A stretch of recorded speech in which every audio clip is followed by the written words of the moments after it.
Good morning. Please rise in body or spirit and join us for our opening hymn, number 105, From Age to Age, in the Gray Hymnal.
And I got ahead of myself. I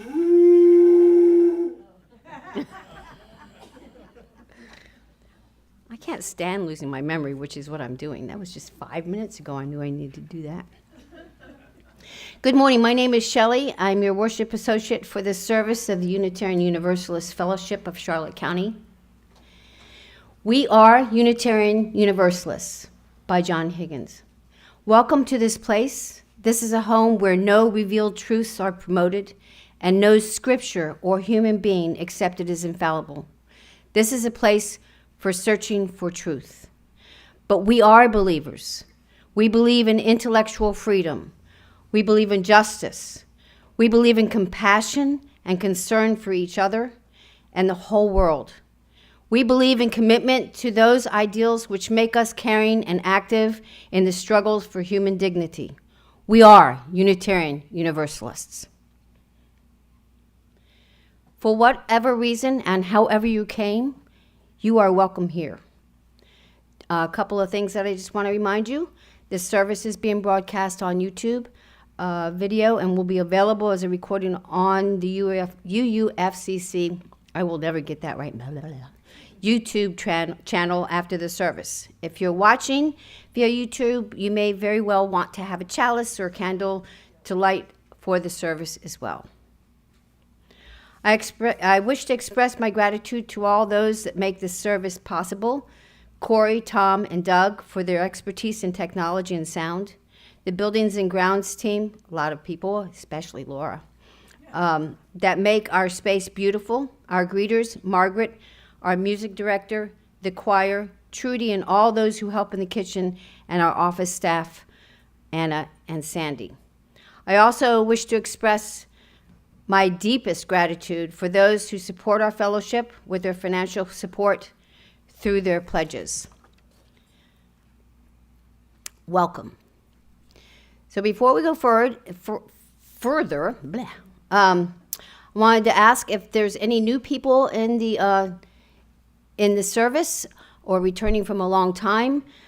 Please raise your hand and Doug will bring you the microphone. We'd love to know your name, first name, where you're from, and what brought you here. Anybody new? Nobody that wants to admit it, Doug. Fair enough. Please join us in the social hall after the service for refreshments and conversation, and thank you for joining us today. If you are new at home and would like to learn more about our fellowship, you can email office@uufcc.org or visit our website at uufcc.org. We welcome everyone. And wherever you are, we're glad you have chosen to spend your time with us today, especially Father's Day. So as Cindy comes up and lights the chalice, I'd like to read this to you by Peter Fredericks. We light our chalice for fathers and fatherhood, for sleepless nights awaiting the curfew breakers, for anxious hours driving as an instructor, for hours spent on sidelines cheering, and watching school plays, sometimes resting our eyes, for the pressures of breadwinning, and wait till your father gets home, for teaching moments and mentoring moments, for making up answers when you just don't know the answer, but you're expected to know the answer because you know everything, for scrapes and boo-boo kisses and Band-Aids, for bedtime stories and early morning ice time, for all the aftershave and ties received as gifts, for handing over the car keys and waves goodbye, for father-daughter wedding dances, and cradling grandchildren for the very first time, for all the moments and all the meaning in the role of a lifetime. We light our chalice for fathers and fatherhood. I know what you're thinking. You're thinking we're going to burn the plant. Yeah. Now, please repeat the words in the order of service. Love is the spirit of this fellowship, and service is its law. This is our aspiration, to dwell together in peace, to seek truth in love, and to help one another. Make sure I got this right. And now Margaret will do the prelude, Deep River.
my theme today might be out of the order of service. Let me see if I can't get back into my space. Please rise in body or spirit as you are able and join us to sing one of our favorite songs, 1028 in the Teal Hymnal, Fire of Commitment.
What a fitting song for our theme today, which is freedom, empowerment, and accountability.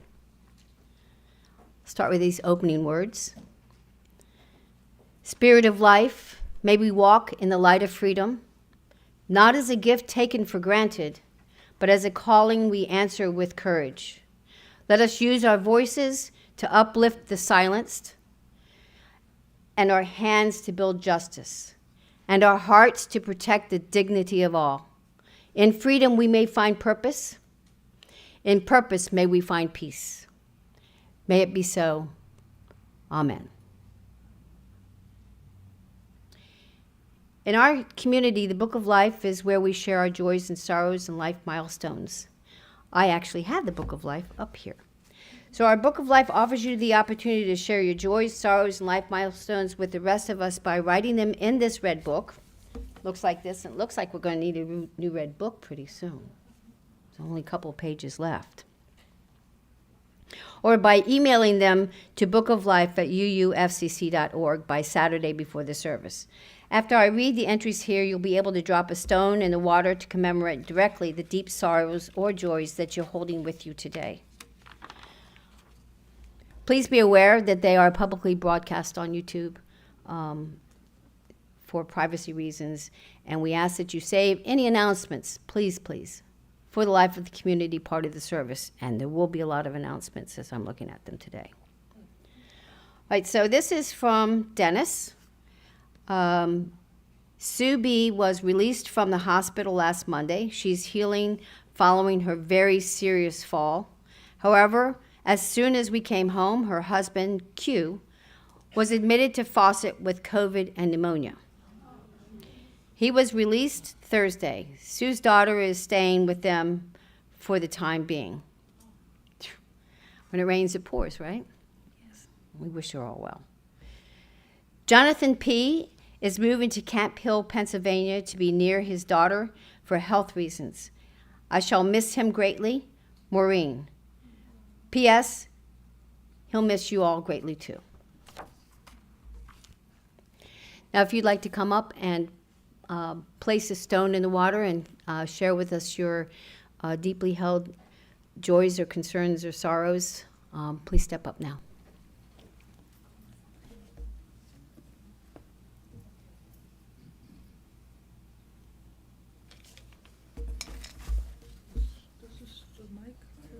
Oh, dear. There's stones. There's just no mic yet.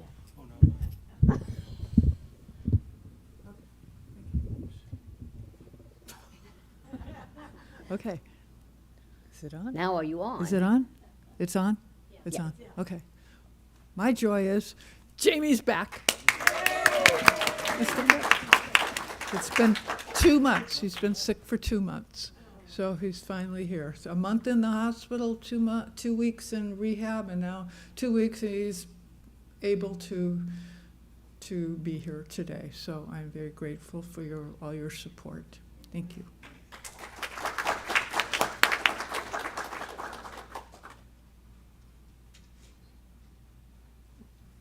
Carolyn Kay. Each Sunday I say, don't go up there. Then that prednisone just jolts me out of my seat, and here I am. So it's Father's Day. My dear daddy died when I was 6, so I don't have much recollection except that my siblings tell me he was wonderful.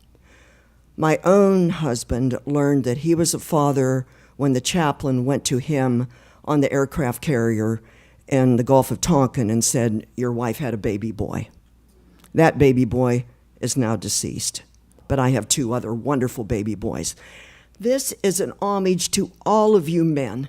If you've had children or not, some of your fathers and brothers and sons, I honor the maleness of you all today. Thank you.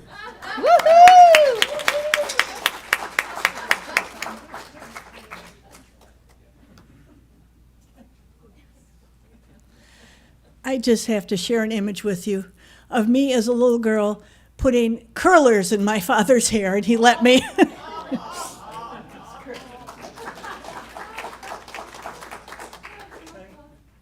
Anyone else?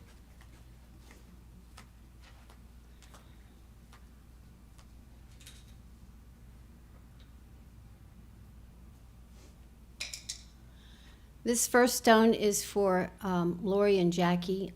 This Tuesday, they have to put their longtime puppy, Lily, to sleep.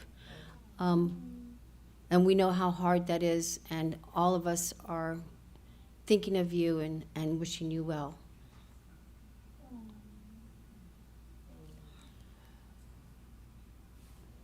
I'm going to stop for a second.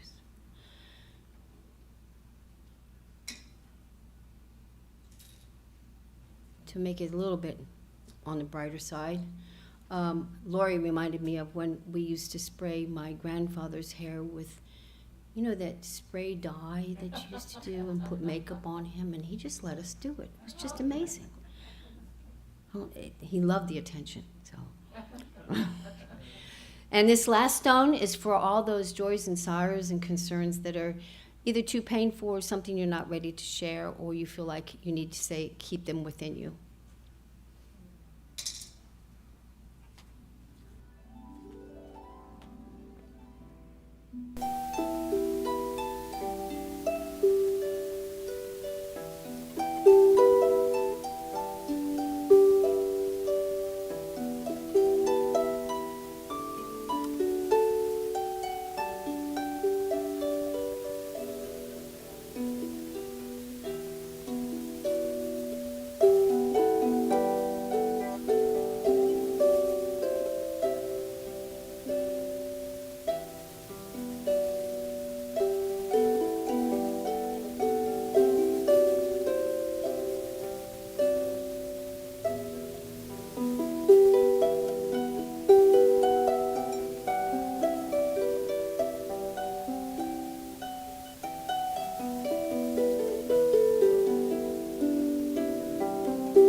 Now I'll turn it over to the Reverend Robert Murphy, known affectionately as one of the ministers in paradise, I think self-described, and he'll lead us into a responsive reading and his sermon.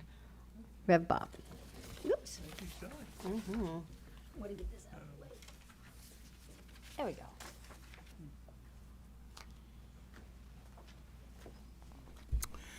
Thank you, Shelley. Thank you, Margaret. All of you who come together just about every Sunday to make this special event possible. You're all very much appreciated. All of you need to be acknowledged and thanked. You need to recognize that a congregation is a coming together of many different talents, different abilities, different experiences. We're not on our own. Sometimes we think we are. We're very lonely, very frustrated, maybe alienated is the term. But we're never alone, and we need to appreciate that. And it's something that we try to celebrate on Sunday morning. Now, one of the things that I'm always impressed by when I'm in Port Charlotte, when I'm with this congregation, is the way in which, I'm going to use the word decoration. I know that's theologically not right, but just the way things are presented here in this building. So we have the art exhibit, which is very important, sends a very important message.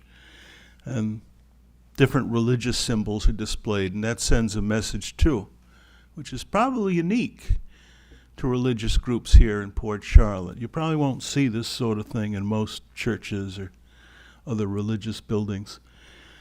But what I'm particularly impressed with today is this display. And I don't know if this is for just today or if this has been up for a while or who put this together. I don't know those things. So maybe you know, but I don't know. Okay. But okay, so thank you. Okay.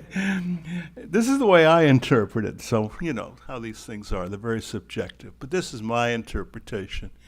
We're talking about this theme of freedom. Okay, that's very important right now. It's extremely important, this theme of freedom. And so we have what looks like a puppet, and somebody or something is pulling the strings. And you need to think about this. You know, what we talk about freedom, and yet we're sort of bumped around by all kinds of influences. Okay, politicians lecture us about this, and they lecture us about that, and they tell us what's important in politics.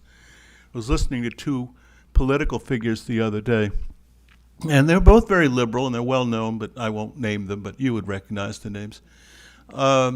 And they're talking about the values that are important and what we need to do in the United States right now. And of course, you know, these are political leaders, so the solution is more government, more government. We just had the right kind of government. Things would be wonderful in this country. And of course, we do need good government, and we need to talk about that. Although this may not be the occasion, but it'll sort of get mentioned. But, then you go into the marketplace and somebody's going to try to sell you something, a service or product for a spiritual experience. This is what you need. So I was in a drugstore not too long ago, CVS actually, and there was this wonderful display of body wash and all kinds of personal products. And then the sign said, for a spiritual experience, So they want you to know that if you want to have the right kind of spiritual experience, you can buy it right here in the drugstore. And what I found interesting was this display is in front of the liquor section, okay? Okay, so you can get wine and beer. Maybe that'll get you to a spiritual experience. And then, of course, further back of the drugstore, well, that's where you find the heavy-duty stuff. And you may need prescriptions for that. But nowadays, we're assured by many, including some theologians, once again, that a pharmaceutical solution exists for every problem imagined. So who's pulling the strings? I just love this display. Thank you for bringing it together. Now, we're going to do a thought experiment.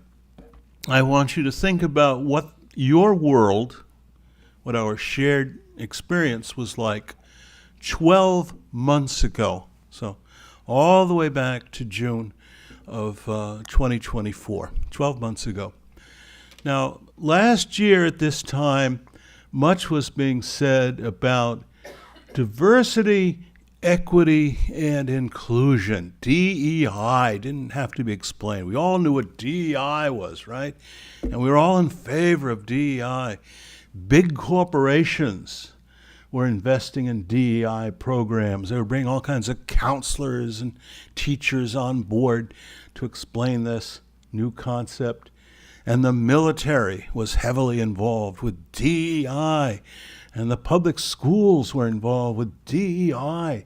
And everywhere you went, certainly all kinds of government and all kinds of agencies were doing DEI programs 12 months ago. That world doesn't exist anymore, especially here in Florida. We sort of started in early trying to get rid of DEI programs, but the rest of the country is now in the place that Florida was in. We're often sort of ahead of the pack, I guess, Anyway, the world has changed in 12 months. Your lives have changed in 12 months. Think about climate change. Okay, last year at this time, the national government had a great deal to say about both the long-term effects of climate change, or people working on that, and the immediate effects of climate change. And so there was lots of talk about the new energy economy that we wanted to develop, get away from fossil fuels into something healthy. And there were many other topics that were brought up that connected to climate change. We don't talk about that anymore in national government. We don't talk about that at the highest levels. Of course, Florida, once again, was sort of ahead of the curve, I guess, on that. We hadn't talked about climate change for several years in state government.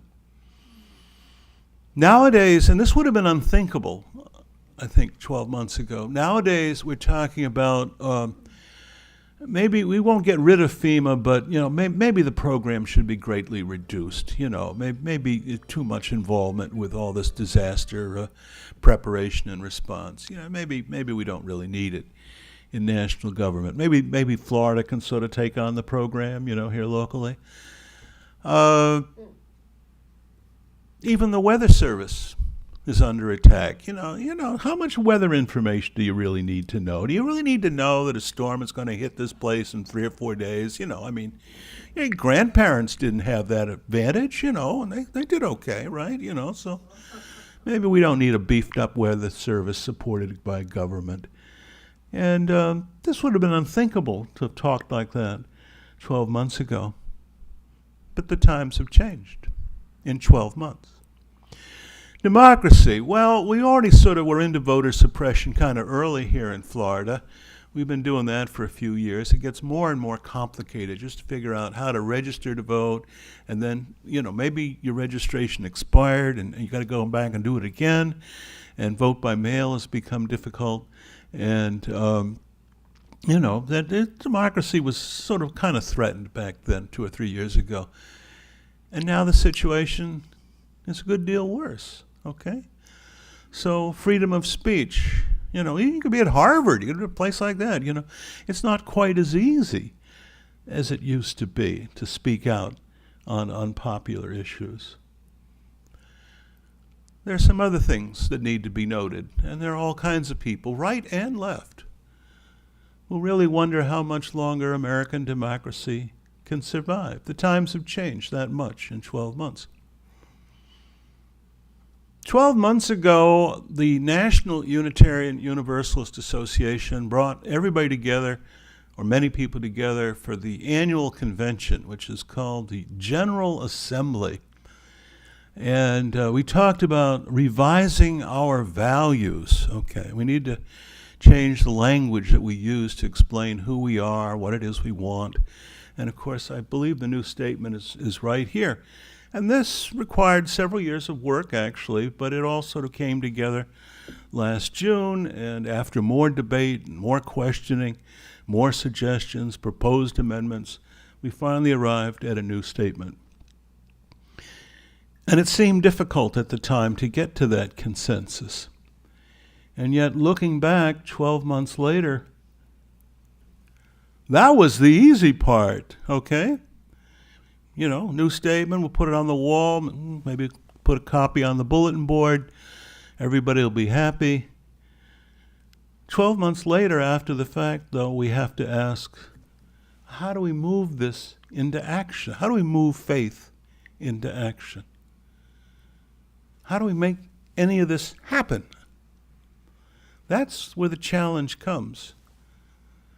And we need to understand that, and that's really a good deal of what we'll talk about during today's Sunday service and during the coffee hour that follows. It's an old saying that political change is downhill or downstream from cultural change. Political change is downstream from cultural change. And when we see big changes in our society, and we've seen many just inside of 12 months, when we see big changes in our society, we can blame the politicians and we can wonder who's manipulating the strings, and that's a very important discussion. But we need to realize that what's happening is a lot deeper, a lot more sophisticated, more complicated than simply we used to have this leader, but now we have that leader and he went and changed things. Something has changed in the culture itself at a very deep level. And it is sometimes called the new nastiness. People just aren't as kind as they used to be. And many people are in search of conspiracy theories or scapegoats or somebody they can bully. Right now it's trans people, undocumented immigrants, homeless people, the list goes on. Racial minorities have been bullied for, centuries in this country. Things really are nasty now. I mean, at least there used to be some pretense or some gloss, Things sort of look nice on the surface. What happened behind closed doors, we don't always know. But now everything's out in the open, and we worry about that sort of thing. Many people, of course, including many of you, came together yesterday to really speak out against authoritarianism, neo-fascism, whatever terms you want to use, the brutalization of American culture, the attitude that might is right, that all that really matters is power, deal-making, Many of you have rejected that, and rightly so. And of course, that involves a political discussion. But that's not where I want to go, not in a big way anyway, this morning. I'm going to suggest that what is needed and what is appropriate in a religious building, but what's needed in the whole society, is a spiritual transformation. Something that goes much, much deeper than simply, well, I'm going to vote for this guy and maybe things will get better and I'm going to write to Congress. No, it goes a lot deeper than that. And this term spiritual transformation gets to the heart of the matter. And of course, more than 50 years ago, Martin Luther King, my favorite Baptist said, we need a moral revolution in this country. He talked about the need for consciousness raising and for something very profound, very personal, very deep, but also very communal, way beyond simple acts of Congress, although that's important. We talk about a spiritual transformation. Now, Unitarian Universalists have had a great deal to say about spirituality for at least 50 years. I suppose the discussion started long before then, but, much, especially in the last 50 years, spirituality, popular topic on Sunday mornings. Some of you may say that you're spiritual but not religious. We didn't hear that 50 years ago, but that's very popular now. It really raises the question, though, what do we mean when we talk about spirituality? Okay? What do you have in mind? Especially if you make the distinction between what is spiritual and what is religious. And there are many different definitions, and you can go home and play with your computers or whatever, and you'll find many definitions online. And they're very good and very helpful. I suggest that spirituality is subjective, and what seems very spiritual to one person may be meaningless to others. There is also the need to ask sometimes who in the marketplace is pulling the strings and influencing our understanding of spirituality. We talk about the commercialization.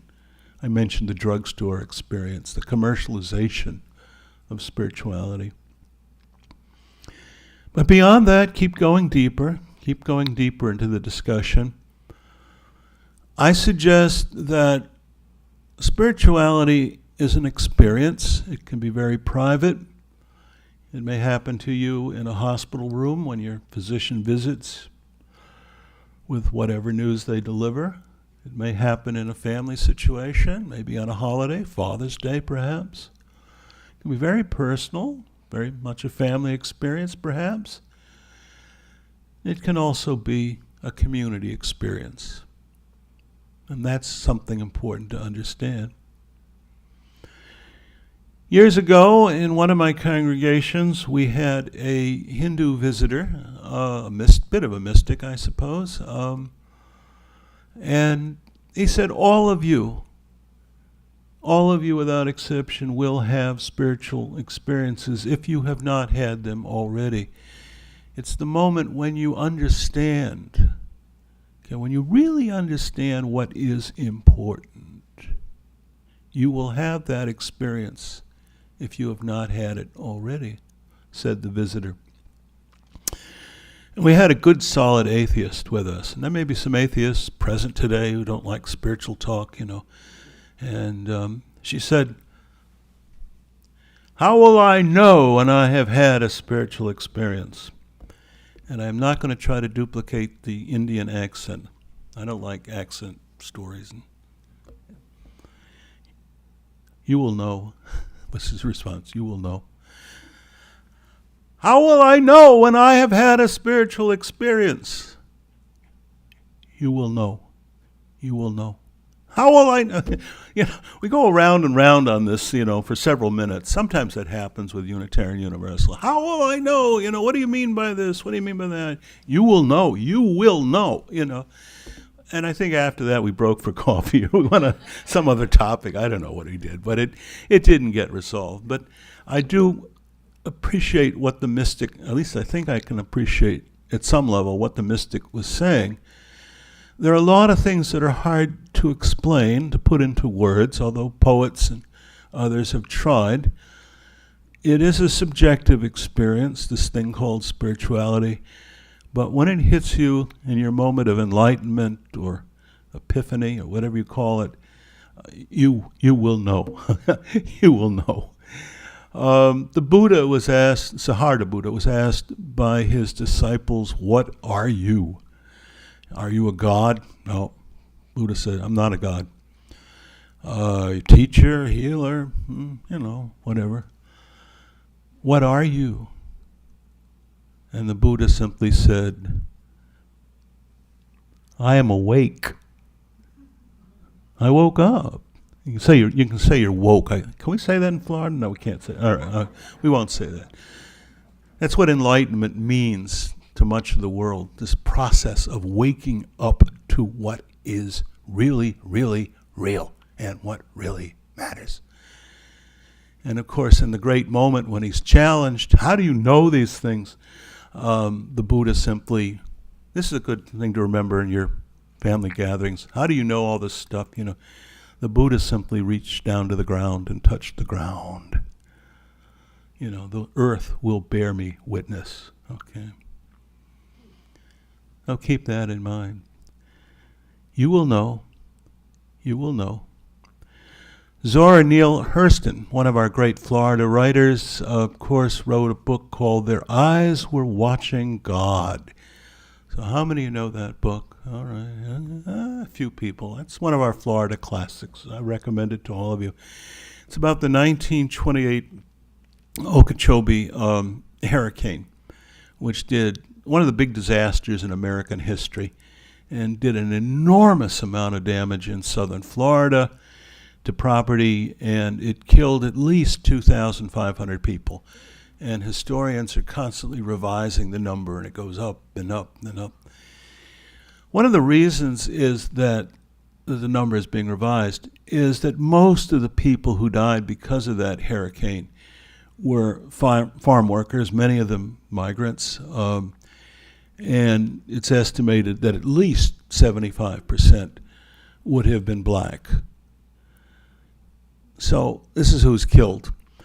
And after the storm has passed away and the floodwaters have receded, white people are usually buried in individual graves which are marked, and most of the black people are simply, the bodies are simply stacked up like firewood, and there's big funeral pyres, bonfire, whatever term you want to use, and then the ashes are simply buried somewhere. And many of these burials are still not marked. And we don't know how many people were buried that way, but it was a lot of people. And when I tell this story, I say, well, how do you feel about that? What do you think about that? It wasn't that long ago, 1920s. You feel overwhelmed by the experience? You feel depressed? Do you feel called to action? Do you celebrate the progress that has happened since then, or maybe you mourn the progress that hasn't happened that's still needed? But I would suggest for many of you, hearing that story and reflecting on it may take you to a spiritual experience. You may come to an understanding of what really, really matters in your life and how it is you try to live in the right sort of way with others.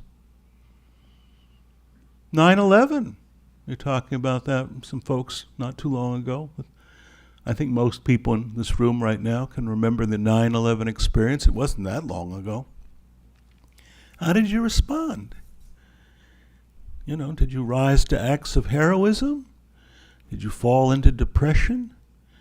Did you think, oh, the world is out of control? Did you simply look to children and others and try to worry about how you could protect and care for them? How did you react? It's more than an emotional experience.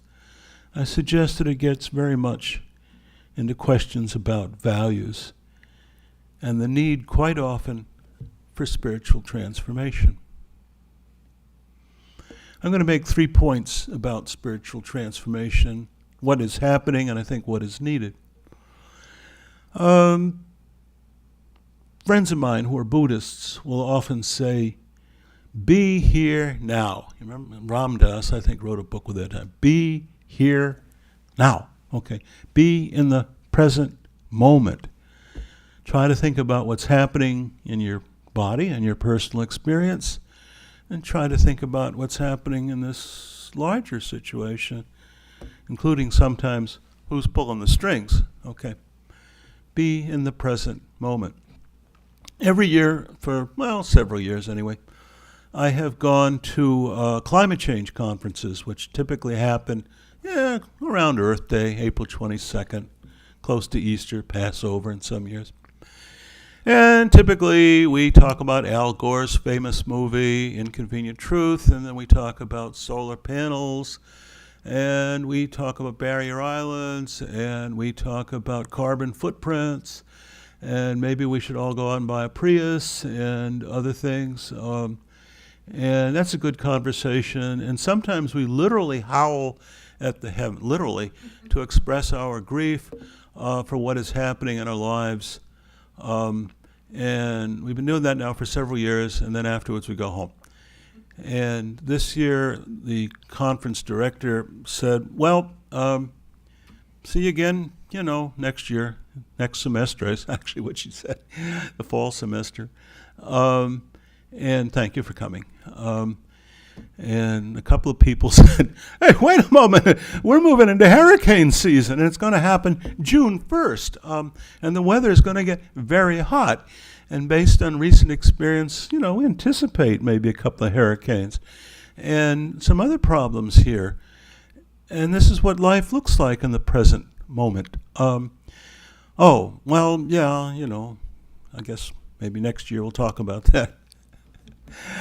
I think we need a spiritual transformation, all of us. I think we need new ways of thinking. I think we need to be in the present moment. Be here now.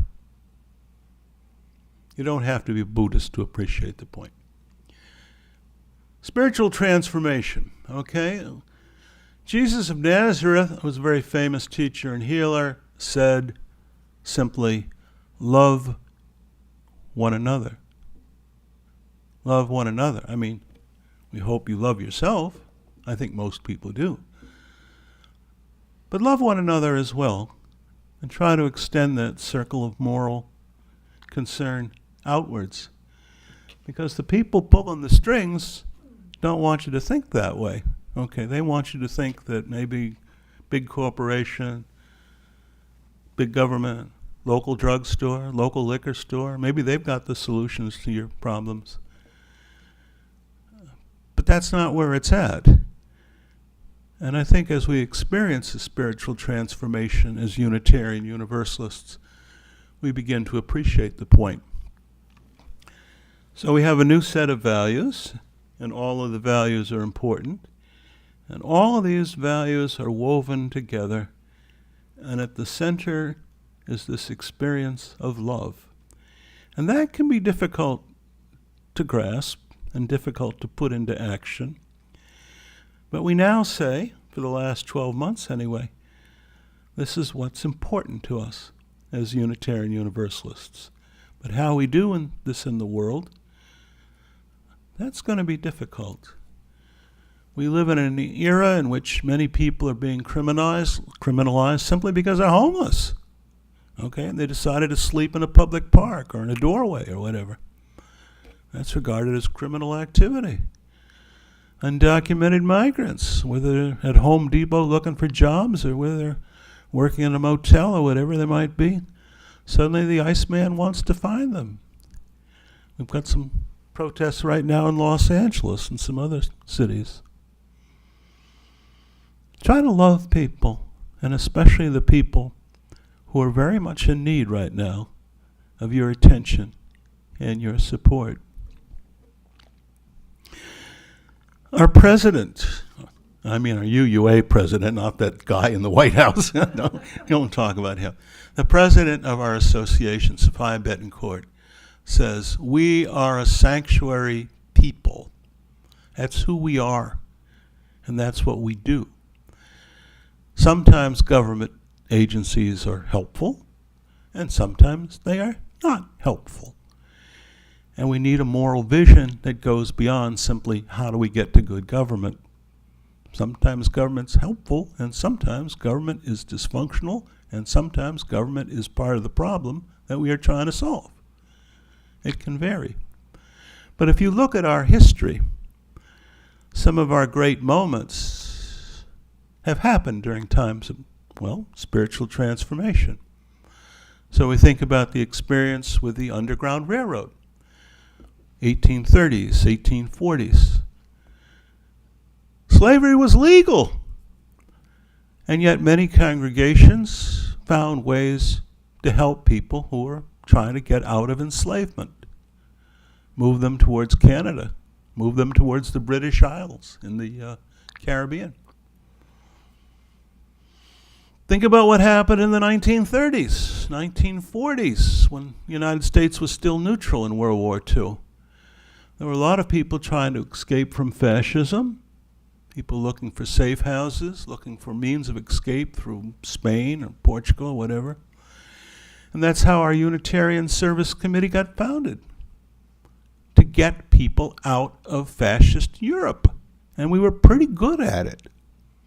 And it was one of the great moments in our history. And of course, we could think about the liberation movements that developed in the 1960s and at other points.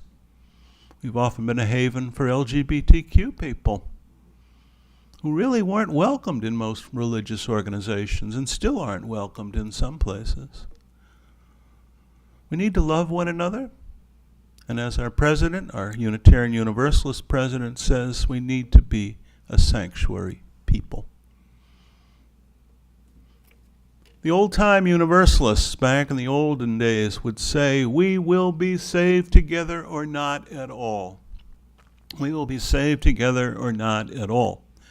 Now, the people pulling the strings want you to think that salvation, enlightenment, liberation, all of these things are personal experiences, all right? Personal experiences. You know, something maybe you do it in your spare time. But this suggestion that we're all in this thing together and that we need to help each other and that that is how we find our enlightenment and how we find our liberation, and you can say salvation if you like. This communal understanding is very rare in the United States these days. We've sort of come into the antisocial century, everything highly personalized. And yet there are a few people who still say, we're all in this thing together. We need to be concerned about each other. Green sanctuary has come into a new meaning. Okay, what kind of sanctuary do we have in mind? Years ago, I was, again, in North Carolina with a UU congregation, and we were beginning to work with other groups in the town, and different groups, religious groups, community groups, would sort of have their specialties, you know. Salvation Army really knows how to do food assistance. Red Cross, if you want to find emergency shelter. So what do you think the Unitarian Universalists are going to do in the midst of this? Animal shelter. Okay. Nobody was doing animal shelters. Nobody wanted to do it. It's a very important part of emergency services work. So we became the animal shelter of the church. We opened the door. It was like Noah's Ark, I suppose. All kinds of critters showed up. And our circle of moral concern suddenly went out. We're not just concerned about humanity. We're concerned about all kinds of critters. And I can remember, they sort of came in like, this is odd parade. They're all converged, you know. And this one old hound comes in finally, this kind of grumpy look. She's kind of old, and she's been around for a while, not really sure what's going on. She stayed up for most of the night, as I recall, and I think after a while she figured she'd just have to guard us, you know, look out for us. So this may be a new understanding of mutual aid, you know, different creatures helping each other. But she finally settled down. And we sang songs. That's very important during emergencies, and especially when the power has gone out and such, you know. And, you know, we just sort of keep things alive and then try to get some emergency food service and things like that. After that, about a year later, the National Geographic, they had a program, they still do, I think, called Pulse of the Planet. Some of you have heard it, National Geographic reporters, and they heard about what had happened, and they showed up at the church, and they wanted to know about this strange cult called Unitarian Universalists. And, you know, well, people aren't supposed to see us as a strange cult, you know. I mean, National Geographic doesn't come to us, you know. It's supposed to be over there, you know, strange people. and she'd heard about Universalists in Appalachia who are snake handlers, and she wanted to know if I was a snake handler. And I said, well, I didn't think we were quite into that yet, but maybe you are. I don't know what you guys do the rest of the time, you know.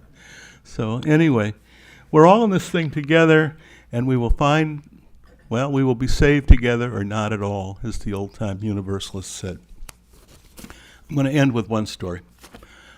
Back in 1966, May of 1966, I had our General Assembly in Florida, Hollywood, Florida. And that, of course, is our big national meeting. And the big event at every General Assembly is the Ware Lecture, where a famous person comes in and lectures about famous things. And that year, the speaker was Martin Luther King.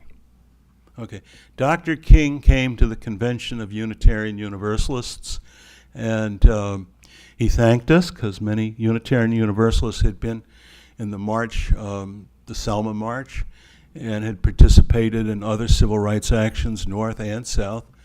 So we were thanked for that, and a number of things got said. Now, as you know, preachers often want to share stories. All right, so we had to pick a story for the Unitarian Universalists. All right, now he could have told a story from American history, and he did make some references to Abraham Lincoln, but he didn't really tell many American history stories on that occasion. And since he was a Baptist, you might think, well, he might take a Bible story, right? Okay. Maybe Noah's Ark or Genesis, just generally Adam and Eve, I don't know. But we're talking Unitarian Universalists, so that you probably don't want to hear a Bible story, not up front. So what story is he going to pick for the Unitarian Universalists in 1966? You all know the story. Rip Van Winkle. Okay. And the title of Dr. King's sermon was, Don't Sleep Through the Revolution. Don't sleep through the revolution. Don't be like Rip Van Winkle, because that's what happened to him. He fell asleep in New York State around, I don't know, 1774 or somewhere around there. And he sleeps for 20 years, and when he wakes up, he's, of course, dressed in rags, and he comes back into town. Everything has changed. Poor Rip doesn't know what's going on. There used to be a portrait of King George III. You know, the king was posted, but that's been torn down, you know. Now there's a picture of this guy named George Washington. Rip doesn't know who that is, and the townspeople are suspicious of him. They think he's maybe a Tory who's come down from Canada. Well, they don't know. But finally, Rip's daughter shows up. This is towards the end of the story. She says, come on, Dad, you're way out of it, you know. Times have changed, Pop, you know. Let me take you home. We'll look after you, you know. So that's what daughters sometimes do to fathers. That's the story for the Unitarian Universalists for 1966, and it's still a good story. A revolution is happening. If you were on the demonstration line yesterday, you probably saw what was going on. Maybe you participated. Maybe some of you stayed in bed. I don't know. Don't sleep through the revolution. Try to understand what is happening in this culture now. The need for political change, of course, and we'll talk about that. But it goes a lot deeper than that. Martin Luther King talked about a moral revolution. He talked about spiritual transformation. The need to come together and call it a wellness check, if you like, and how important these things are. And that message was important more than 50 years ago, and it's still important today. Namaste.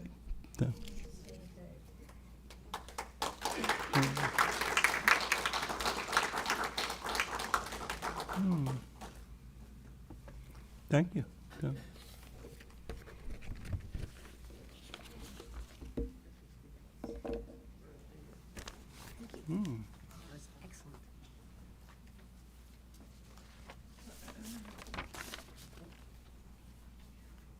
Oh, you took all my announcements, did you? But that's okay. I didn't want them anyway, but cool. Thank you, Rev Bob.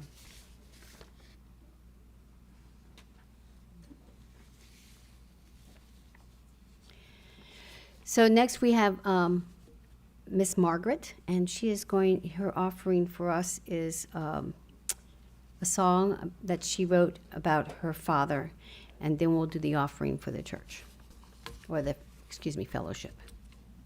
The song is called My Dad Who Couldn't See.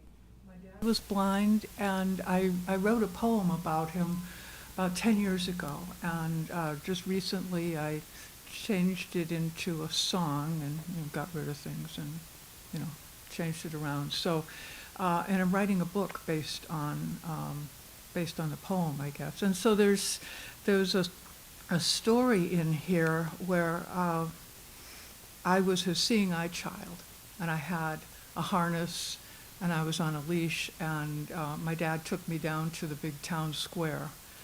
And I was 2 years old, and my mom was busy with something, and so I had to take him to the dentist.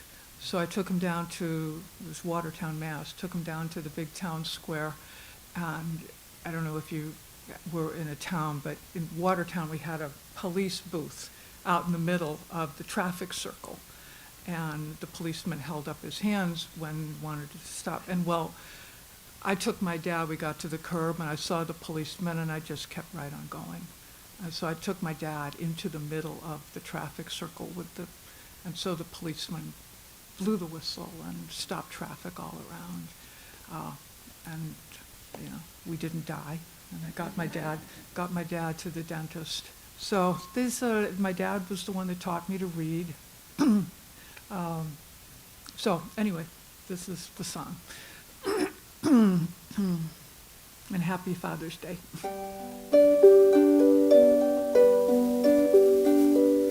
He was always there when I needed him, my dad who couldn't see. I'd run to him when he came home from work. His big arms reached out to me. When I was little, I was his guide. I wore a little harness with a leash. Wherever we went, I was a seeing-eye child, and really we were quite a piece. I was my daddy's little girl. He was my hero and my friend, defender when I needed him most. I loved him till the end. One day we walked to the big town square, to the policeman in the center. It was Dad and me stopping traffic all around, the blind man and his tiny daughter. We'd sit together with our books at night, his in braille, mine in print. Reading stories together was such fun. Sometimes he'd give me a hint. I was my daddy's little girl. He was my hero and my friend, defender when I needed him most. I loved him to the end. I learned to dance standing on his big shoes around the kitchen floor. It's been hard to find someone with shoes like those, someone that I would adore. Little girls grow up to be strong women. We act and think for ourselves. This daddy's girl thought an awful lot. I just wanted to be my own true self. I was Daddy's little girl. He was my hero and my friend, defender when I needed him most. I loved him till the end. I I'd happily worn a harness to lead, but outgrew that tiny restriction. I took it off and was finally freed, but found that to be a source of friction. Don't hold me too close or put me on a leash. I won't stay there long, you'll see. Dad loved me so much, I know that it's true. But love me and let me be me. I was my daddy's little girl. He was my hero and my friend. Defender when I needed him most. I loved him till the end. I was my daddy's little girl. He was my hero and my friend. Defender when I needed him most. I loved him till the end. I loved him till the end.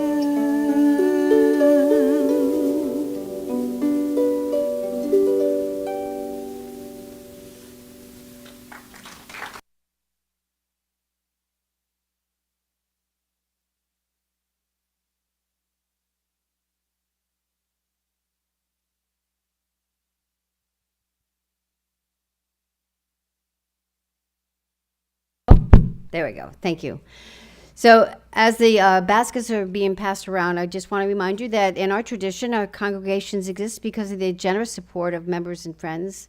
It's our privilege and our responsibility to ensure the health and future of this fellowship. Thank you for giving us your offering. And if you have any other way that you want to give it, that is fine with us too. You can drop your donation in the baskets. You can mail the checks to the office, drop them in our mailbox. And by the way, we take Venmo. In any way that you can give, and we'll talk about this later, it is much appreciated.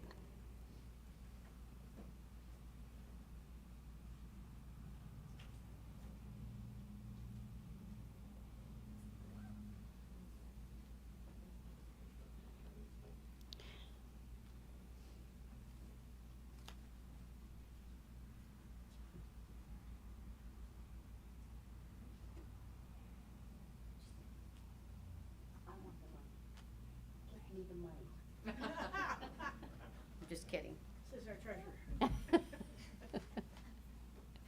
Thank you so much for your support. And in the interest of time, I'll try to move pretty quickly, so don't think I'm trying to move quickly because I'm bored or interested, but I know that we have a town hall meeting after this today, and so that starts around noon, and we would appreciate anybody who can stay to be a part of this. In the meantime, they're geo groups. So as many of you guys are aware, last year we developed these geographic groupings of our fellowship in small groups to assist communication for support in emergencies such as hurricanes, illness, or basically just to get together and talk. Since then, we have new members and friends, and some have changed addresses. If you have moved or are new, please fill out a card.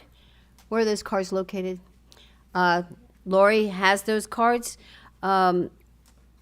Fill out a card so we can update our groupings, and we thank you very much. And it'll probably be grouped by zip code. Is that about? Yeah, zip code.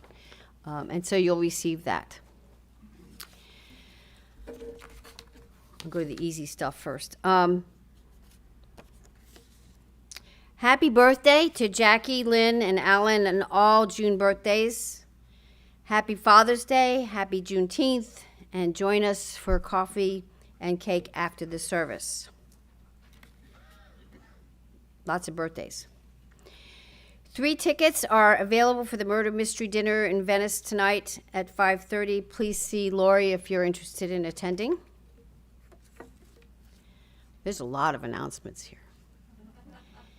The Finance Committee is looking, that's me, actually not me, but I'm part of it. The Finance Committee is looking for an additional 2 to 3 people who will help provide oversight and planning for the fellowship's financial future. As the current treasurer, I will be the ex officio member, which basically means non-voting. That's generally the bylaws. The treasurer doesn't vote. I do have one wonderful person, that's Nancy, who's going to be on our finance committee. So please talk to me if you have any interest, or even if you are just interested in what it's going to be like. It's generally a very supportive group, and it's not just one person making decisions or bringing things to the board. It's a committee that does that as opposed to just one. We're still looking for kitchen help on Sundays for 1.5 hours, 2 on potluck Sundays, and it is a paid position. Woohoo! Who should they see? Who should you go to if you are interested in that? Okay, Laura L. is who you should see if you're interested in doing that. And I think it's still posted too, isn't it? Yes.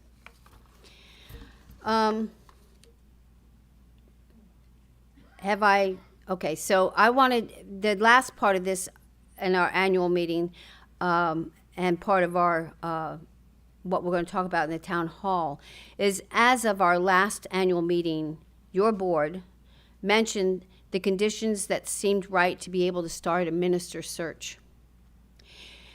The foundation of that decision was based on $100,000 general operations pledge level being met, plus some additional monies pledged to secure matching funds from the endowment. Right now, we're sitting at $77,000 in pledges. Now, the regular general pledge is $100,000. So that tells you we have 77% of our general goal. Our bills are being paid. We have faith that the congregation will come through with the needed pledges. At this time, it would not be ethical, however, to approach a minister. If you haven't sent in your pledge, please do so. It is crucial for us moving forward. And there's a sincere thanks to those of you who have already let us know of your financial intentions. You have done this congregation a service, and we are grateful. In the town hall, I can break it down a little bit further for you in our pledges and what they support. So I still encourage you to come with questions.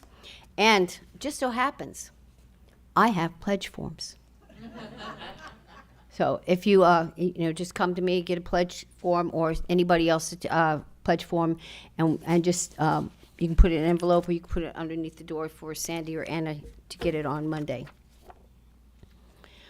With that, I'm going to give some closing words. I found this also on the UU Worship web, and it's by Lorraine Botorf McNeil. Empowering the fathers of this world. Today is Father's Day, a day in which we honor and offer gratitude for our fathers in whatever form or fashion they come into our lives. Biological fathers, stepfathers, adoptive fathers, foster fathers, grandfathers, spiritual fathers, and all uncles, brothers, and friends who, whether they know it or not, have helped to fill the role of father in someone's life. We are shaped by their presence and their absence, by how they choose to act and when they abstain, what they say and when they remain silent. Let us remember today and always the impact that these people have on us as individuals and as a community. And let us also remember that this relationship is not one-sided, and that we, as a community, are called to support and empower the fathers of this world, no matter how they came into their roles and regardless of their relative successes or failures. Let us raise up their triumphs, and let us have the grace to forgive them of all of their human failures. Let us love our fathers and love each other. Happy Father's Day.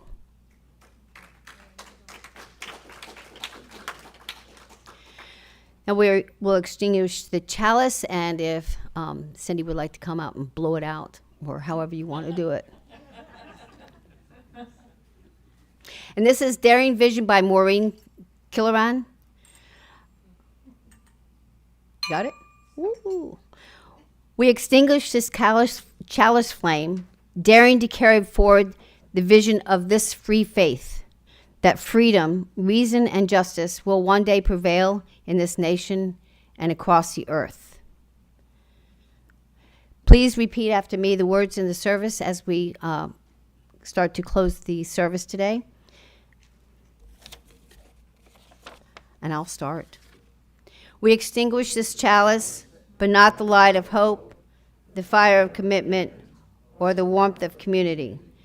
May those ideals shine in our lives and warm our hearts, and we'll gather it again. Go now in peace. Then rise in body and spirit as you are able, and join us for our closing hymn, 409, Sleep, My Child.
Thank you all.